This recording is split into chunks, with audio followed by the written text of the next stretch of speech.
everyone, Mint here, we meet again. Today I want to cook some rice, and what is a better way to cook rice than steaming?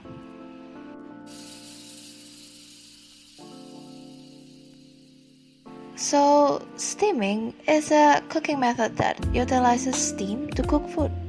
It is different from boiling, where the food is directly exposed to the water.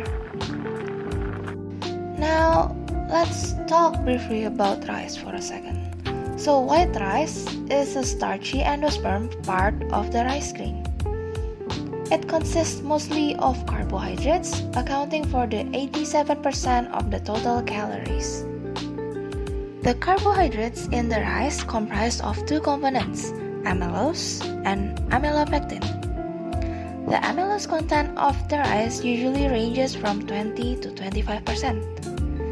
We will discuss the correlation between amylose and amylopectin to the taste of the rice later.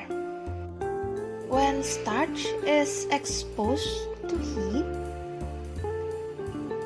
starch gelatinization occurs. During that process, the starch is first absorbed into the rice and it leads to swelling. The absorption of water allows the amylopectin crystalline to be diffused, dissolving the amylose in the rice. The amylose will then leach from the rice, and then the amylose will create an opaque solution with a gel structure upon cooling.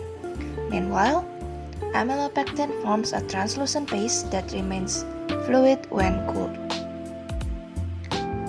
The higher the amylose content, the thicker the rice will be, and the more amylopectin the rice has, the softer the rice becomes.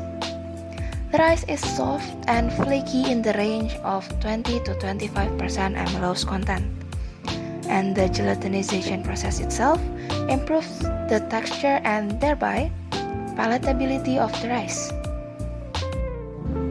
Oh, I think the rice has finished cooking. Since I am quite hungry, that's it for today. Thank you so much for watching, and I'll see you in the next episode. Bye bye!